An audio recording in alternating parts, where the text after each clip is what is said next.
ঝালকাঠির 4 স্কুলে শতভাগ ফেল। এবার দেশের 9টি সাধারণ শিক্ষা বোর্ডের মধ্যে এসএসসি পরীক্ষার ফলাফল সাম্প্রতিক বছরের মধ্যে সবচেয়ে খারাপ। গড় পাশের হার কমেছে, জিপিএ 5 পাওয়া শিক্ষার্থী কমেছে, অথচ ফেল করা শিক্ষা প্রতিষ্ঠানের সংখ্যা বেড়েছে। কী কারণে এমন হলো, আসুন বিস্তারিত জেনে নেই। এবার মোট পরীক্ষার্থী ছিল প্রায় 14,79,000, পাশ করেছে 10,06,554 জন। পাশের হার দাঁড়িয়েছে 68.04%, যা গতবার ছিল প্রায় 84%। জিপিএ 5 কমেছে প্রায় 39,000, এবার পেয়েছে 1,25,018 জন শিক্ষার্থী, যেখানে গত বছর পেয়েছিল 1,63,000-এরও বেশি। একদিকে শতভাগ পাশ করা স্কুল কমেছে, অন্যদিকে শতভাগ ফেল করা স্কুলের সংখ্যা বেড়েছে। এবার 134টি স্কুলে সবাই ফেল করেছে। কোন বোর্ড কতটা পিছিয়ে এগিয়ে? দেশের 9টি বোর্ডের মধ্যে সবচেয়ে পিছিয়ে বরিশাল বোর্ড, পাশের হার মাত্র 56.38%। সবচেয়ে এগিয়ে রাজশাহী বোর্ড, পাশের হার 77.63%। ঢাকা বোর্ডে পাশের হার 67.51%। কুমিল্লা বোর্ডের 63.60%। যশোর বোর্ডে 73.69%। চট্টগ্রাম বোর্ডে 72%, দিনাজপুর বোর্ডে 67% আর ময়মনসিংহ বোর্ডে 58%।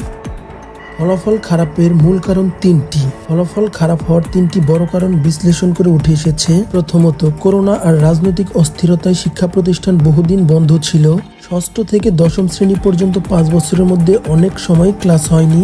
2020 সালে ছুটি শুরু হয় 17 মার্চ, টানা 1.5 বছর স্কুল বন্ধ ছিল। আবার 2022 সালের জানুয়ারিতেও 1 মাসের জন্য স্কুল বন্ধ হয়। দ্বিতীয়ত, এবছর প্রশ্ন কঠিন করা হয়, বিশেষ করে গণিতে পাশের হার সব বোর্ডেই কম, যেমন ঢাকা বোর্ডে গণিতে পাশের হার 75%, অথচ ইংরেজিতে প্রায় 88% আর বাংলায় 97%। তৃতীয়ত, উত্তরপত্র মূল্যায়ন এবার ছিল কড়াকড়ি, আগের মতো নমনীয়তা রাখা হয়নি। ঢাকা শিক্ষা বোর্ডের চেয়ারম্যান নিজেই জানিয়েছেন কোনো পাশের হার টার্গেট ছিল না, মূল্যায়ন হয়েছে যথাযথভাবে। মেয়েরা এগিয়ে, ছেলেরা পিছিয়ে। এবারের ফলাফলে মেয়েরা ছেলেদের চেয়ে এগিয়ে, মেয়েদের পাশের হার প্রায় 71% আর ছেলেদের প্রায় 65%। জিপিএ 5 পেয়েছে 66,780 জন ছাত্রী আর 58,238 জন ছাত্র।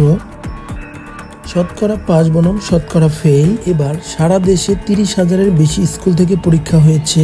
এর মধ্যে 984টি স্কুলে শতভাগ পাস, অথচ গতবার এমন স্কুল ছিল প্রায় 2,968টি। আর শতভাগ ফেল করা স্কুলের সংখ্যা গতবারের চেয়ে 83টি বেশি, যা সত্যি উদ্বেগজনক। কি করণীয়? শিক্ষা বিশেষজ্ঞদের কথা। ঢাকা বিশ্ববিদ্যালয়ের অধ্যাপক SM হাফিজুর রহমান বলেছেন, পাস ফেল নিয়ে যতটা হইচই তার চেয়ে বেশি জরুরি শিক্ষার্থীদের দক্ষতা অর্জন। প্রতিটা শ্রেণীতেই যেন তারা প্রয়োজনীয় জ্ঞান আর দক্ষতা পায়, সেটাই আসল লক্ষ্য হওয়া উচিত। আপনার মতামত কি? কমেন্টে জানিয়ে দিন, ভিডিওটি শেয়ার করুন আর আমাদের চ্যানেলটি সাবস্ক্রাইব করতে ভুলবেন না।